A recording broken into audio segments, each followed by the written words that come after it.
This morning's conversation is going to be what to do after we've had a loss.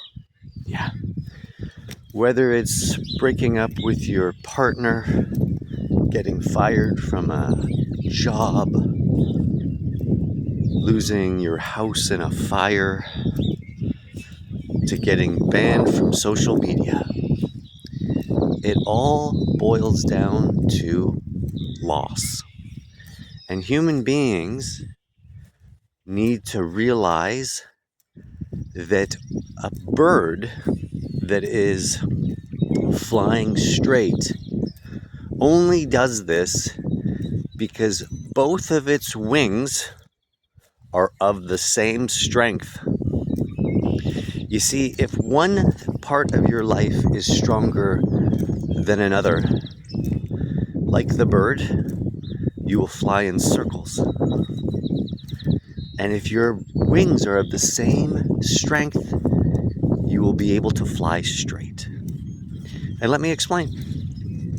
You see, your life is based on three principles: your spiritual well-being, your mental well-being, and your physical well-being. It's like a stool that you sit on. If these three legs are of the same strength, you can sit on it, you can stand on it, you can even have somebody else sit on it with you. And this is an important part of your life. You have to be strong in all three facets. And what happens when you're not strong in all these three facets? What happens when you're spiritually bankrupt, right? Some bad things happen to you and you think, oh my goodness, God doesn't love me, I've been forsaken. Well, the answer's quite obvious. You have to reconvene with what the Creator has created. And so you have to walk in nature, like I'm doing right now, in my beautiful acreage. I listen to the birds, I pay attention to the wind, I walk through the wet grass. And when I do these activities, my spiritual well-being gets energized. It gets rejuvenated. It's like I'm making a new stick for my stool that I'm going to enjoy. Let's say that your mental is bankrupt and you don't know what to do. You're crying all the time. You are not yourself.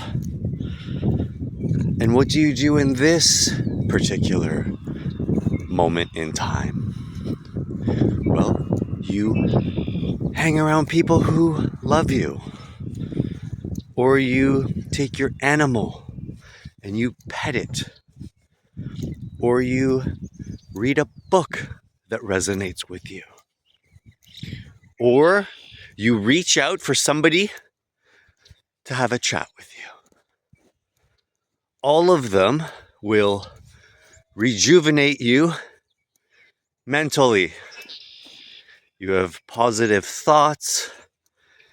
You do things that bring you into greatness. You start a new project.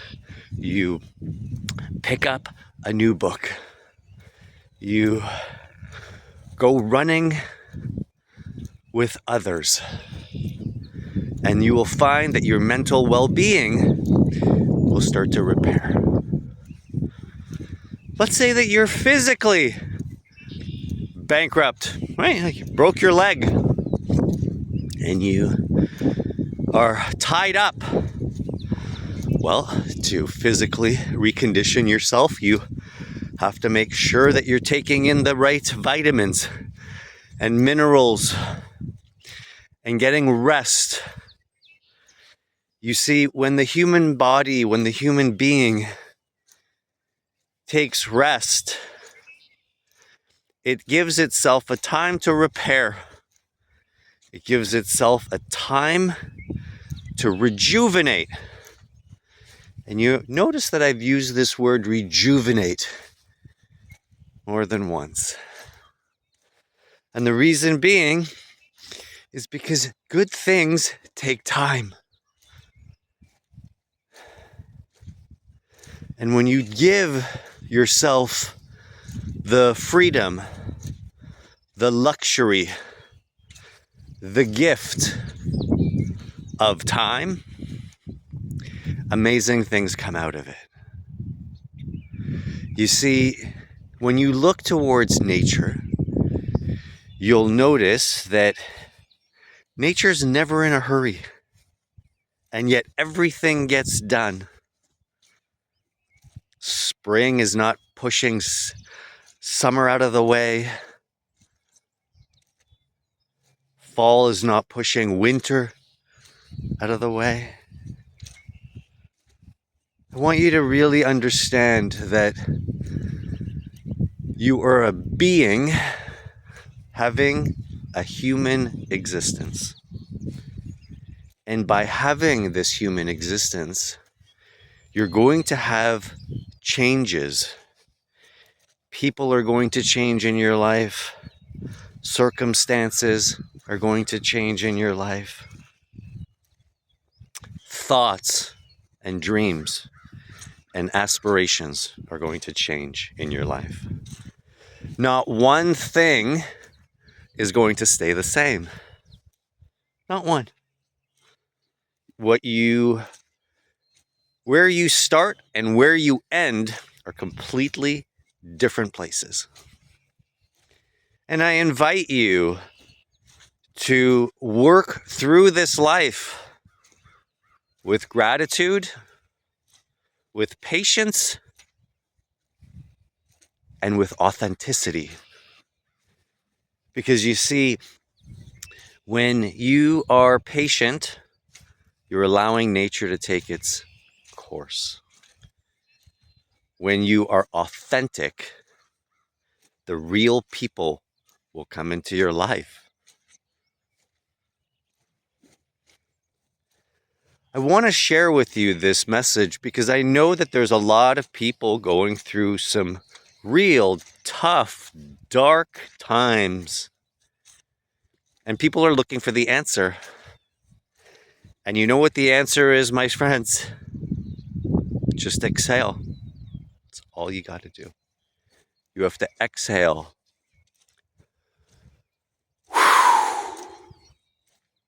Wow. What a ride. Thank you. And move over. Step into it. Jump off of it. Let go of it. Whatever you have to do, you do it.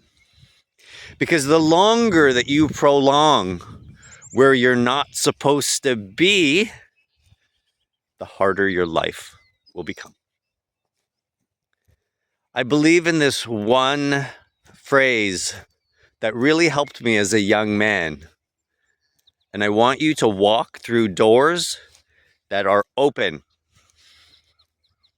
Don't spend your time banging on a door that's locked, that's not for you. It was not intended for you. And you see, when you do this, and you do it consistently, you get to live a life you never imagined. You see, you want a certain thing. You want this certain girlfriend or boyfriend, or you want this certain job, or you want this certain couch. Whatever it is. Your life has already been written.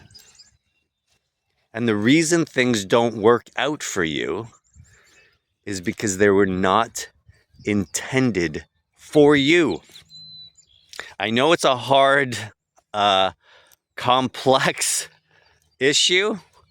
And I know a lot of you are saying, Kev, you have no idea what you're talking about. But my situation is different. It's not. It's not. Remember earlier I was talking to you about we are all beings having a human existence? Yeah. When you frame your life in the way that it's supposed to be framed, of having a human experience, you'll recognize that human beings are adaptable, they're creative, they are blessed beings. Every single one of us, from Jesus to Hitler, every single one of them had a right to be on this planet. What they did with their time is a different story. But we all belong here. We all have a voice. We all breathe the same air. We all have the same amount of time in a day. Every one of us has the same amount of seconds, has the same amount of hours. And there's nothing that you can say or do to change that. And so if you're going through something, keep going. Go through it. If you're going through hell, keep going. Who wants to stop in hell? I hope my talk helped you. And if it didn't, I want you to re-watch this video. And I want you to repeat it until you realize that you are bound for greatness. And where you start and where you end are completely different places. And your story is going to be amazing. I want you to put one foot in front of the other. I want you to understand that you get one chance at this beautiful life. And if you don't take the chance to make it amazing, it will pass you by and you will become a bitter human being. Don't be bitter. Work on your laugh lines, not your frown lines. Choice is up to you. I hope you spend your day in gratitude. And there you have it.